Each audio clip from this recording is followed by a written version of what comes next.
नमस्कार। आज हम कक्षा 12 की पुस्तक अंतरा भाग 2 की कविता देवसेना का गीत की व्याख्या करेंगे, जिसके कवि जयशंकर प्रसाद जी हैं। देवसेना का गीत जयशंकर प्रसाद द्वारा रचित नाटक स्कंदगुप्त से लिया गया है। देवसेना मालवा के राजा बंधु वर्मा की बहन थी। हूणों के आक्रमण से बंधु वर्मा का सारा परिवार मारा गया था, जिसमें केवल देवसेना बचती है, जो अपने भाई बंधु वर्मा के सपनों को साकार करने के लिए देश सेवा का व्रत लेती है। देवसेना मगध के युवराज स्कंदगुप्त से प्रेम करती है, किंतु स्कंदगुप्त मालवा के धन कुबेर की कन्या विजया से प्रेम करते हैं। वह देवसेना के प्रणय निमंत्रण को अस्वीकार कर देते हैं। उस समय देवसेना वृद्ध पर्णदत्त के आश्रम में दुर्दशाग्रस्त वीर हृदयों की सेवा के लिए उनके अनाथ बालकों की पेट की ज्वाला को शांत करने के लिए गाना गाकर भीख मांगती है। स्कंदगुप्त जीवन के अंतिम मोड़ पर देवसेना को पाना चाहता है, परंतु देवसेना उसके प्रणय निवेदन को अस्वीकार कर देती है। स्कंदगुप्त आजीवन कुंवारा रहने का व्रत लेता है। देवसेना अपने हृदय को समझाती हुई कहती है, हृदय की कोमल कल्पना सो जा, जीवन में जिसकी संभावना नहीं, जिसे द्वार पर आए हुए लौटा दिया गया, उसके लिए पुकार मचाना क्या तेरे लिए कोई अच्छी बात है? आज जीवन के भावी सुख, आशा और आकांक्षा सबसे मैं विदाई लेती हूँ। देवसेना इस गीत के माध्यम से अपनी जीवन की वेदनामय क्षणों को याद करती है। जीवन के इस मोड़ पर वह हताश नजर आती है। उसे इस बात का दुख है कि उसने अपने जीवन की अनमोल क्षण व्यर्थ ही खो दिए। आइए अब कविता का अध्ययन करें। अह वेदना मिली विदाई, मैंने भ्रमवश जीवन संचित, मधुकरियों की भीख लुटाई। वेदना, व्यथा, पीड़ा, दुख, विदाई, बिछड़ने या जुदा होने की अवस्था, संचित, एकत्रित करना, मधुकरियों की जीवन की अभिलाषा रूपी भिक्षा। इन पंक्तियों में देवसेना के जीवन संघर्ष और उसके दुख का मानवीय चित्रण किया गया है। स्कंदगुप्त के प्रणय निवेदन को देवसेना अस्वीकार कर देती है।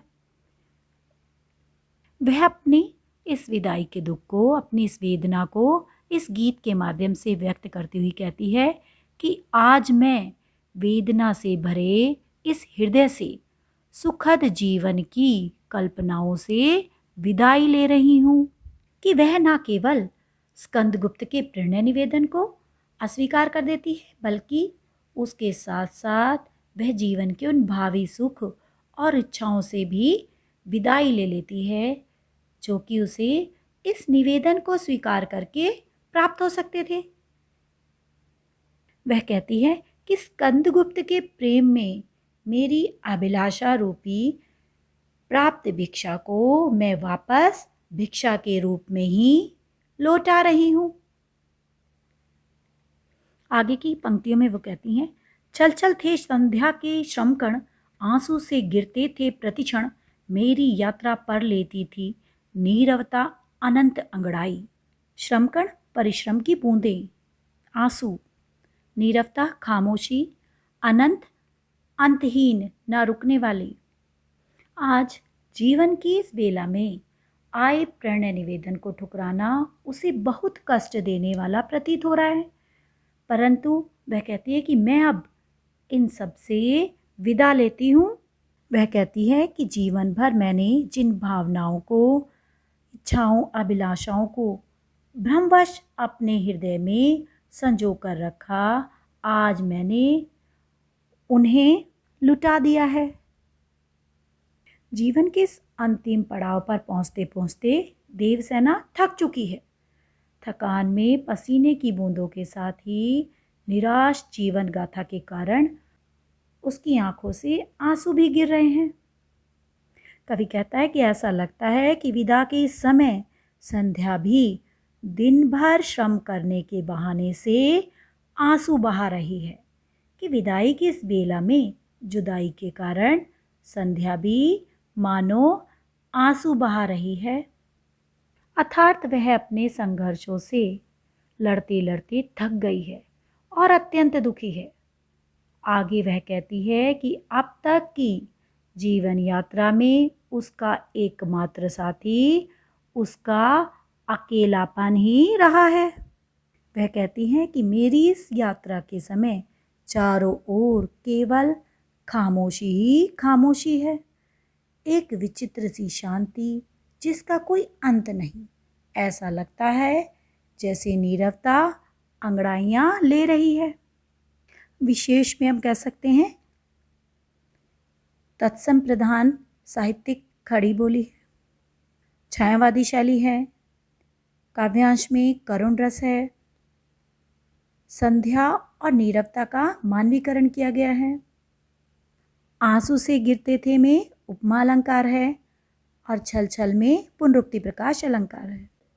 श्रमित स्वप्न की मधुमाया में, गहन विपिन की तरु छाया में, पथिक उन्नीदी श्रुति में किसने यह विहाग की तान उठाई। लगी सुतृष्ण ढीठ थी सबकी, रही बचाए फिरती कब की। मेरी आशा आह बावरी, तूने खोदी सकल कमाई। श्रमित श्रम करके थका हुआ, मधुमाया मधुर मोह, गहन घना, विपिन जंगल, तरु वृक्ष, पथिक यात्री, उन्नीदी उगती हुई, श्रुति सुनने की क्रिया, विहाग विदा का गीत, सुतृष्ण प्यासी, दीट दृष्टि निगाह। इस काव्यांश में देवसेना अपनी साधना के फल को प्रिय के चरणों में समर्पित कर अपने भावी जीवन के सभी सुखों से विदा लेते हुए अपनी भावनाओं को व्यक्त करती है। इसमें देवसेना की संवेदना का चित्रण हुआ है। देवसेना अपने हृदय की तीव्र वेदना को स्वर प्रदान करते हुए कहती है कि स्वप्न अब थक गए हैं, परंतु मोह की मधुरता अभी भी बनी हुई है। वह अपने बीते हुए समय को याद करते हुए कहती है कि जब उसने अपने प्रेम को प्राप्त करने के लिए प्रयत्न किए और उसमें वह असफल रही। आज उसका वही प्रिय अचानक उसके समक्ष प्रणय निवेदन कर रहा है, तो ऐसा लग रहा है जैसे उसकी सोती हुई यादों को आकर उसने जगा दिया है और वह अर्धरात्रि में गाया जाने वाला गान अर्थात विरह का गीत गा रहा है। वह कहती है कि जिस प्रकार कोई यात्री दिन भर की यात्रा से थककर सांझ को जंगल के किसी पेड़ के नीचे सुखद स्वप्नों को देखता हुआ विश्राम करता है, उसी प्रकार मेरे जीवन रूपी यात्रा का अंतिम पड़ाव घटित हो रहा है। ऐसे समय में अर्धरात्रि में गाया जाने वाला विराग राग कोई गाने लगे तो यात्री को अच्छा नहीं लगेगा। देवसेना को भी इस समय स्कंदगुप्त द्वारा किया गया प्रणय निवेदन अच्छा नहीं लग रहा है। इन प्रतीकों के माध्यम से वह कह रही हैं कि उसके जीवन दुख रूपी घने जंगल में वेदना रूपी पेड़ की छाया में उसके सपने बहुत थके हारे पथिक के रूप में सो रहे थे, जिन्हें स्कंदगुप्त के प्रेम ने जगा दिया है और यह यात्री अप्रसन्न हो गया है। संघर्षों से, जीवन के संघर्षों से थकी हुई देवसेना को स्कंदगुप्त का यह प्रेम निवेदन बिल्कुल भी अच्छा नहीं लगा।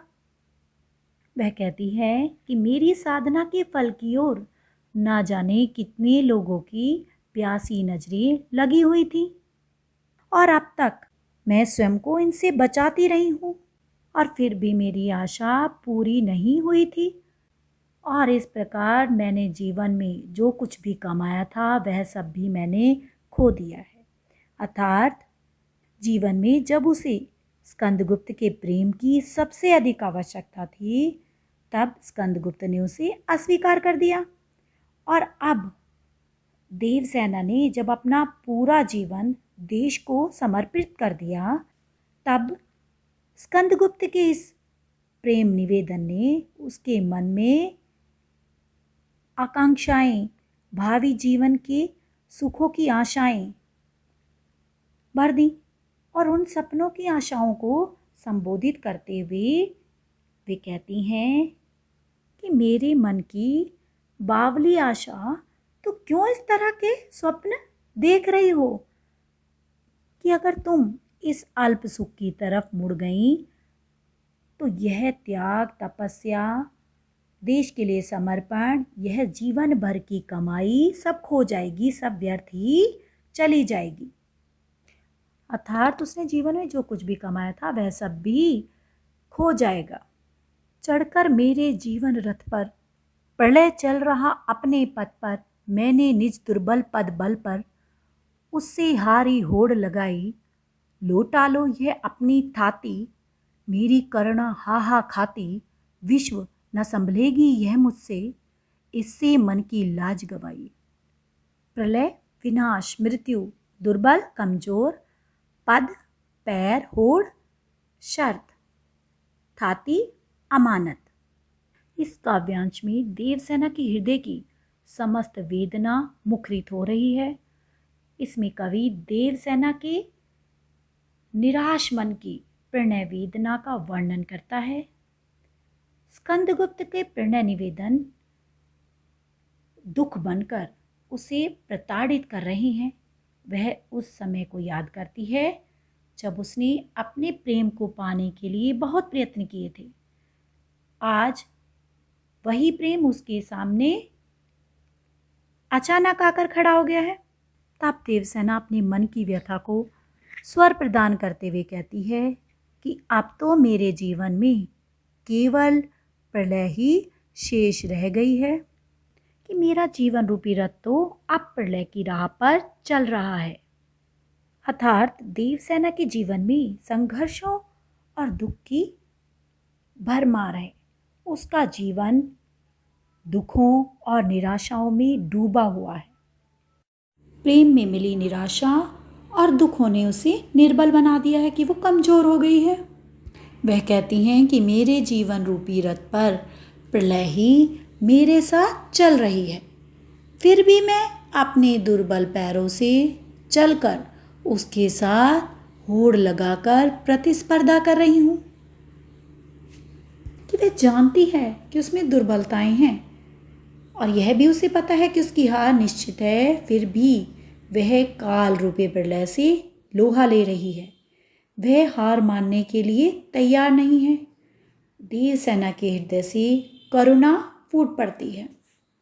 वह संसार के लोगों को संबोधित करते हुए कहती है कि अब मुझसे यह धरोहर नहीं संभाली जाएगी, कि तुम अपनी यह अमानत, यह धरोहर मुझसे वापस ले लो, इसे मैं अब नहीं संभाल सकती।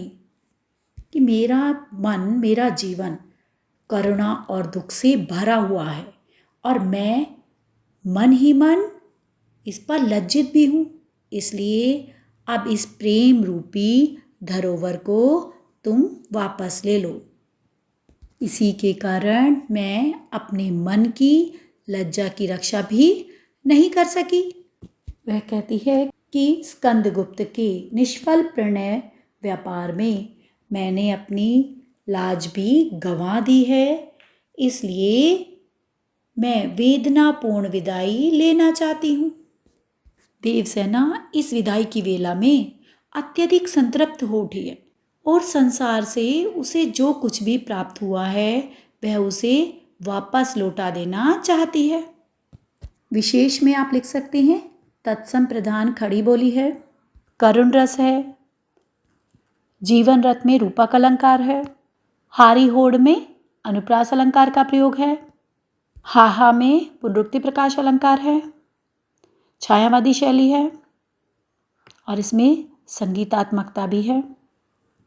देवसेना के दुख का मार्मिक वर्णन हुआ है। आशा है आपको यह कविता स्पष्ट हो गई होगी। धन्यवाद।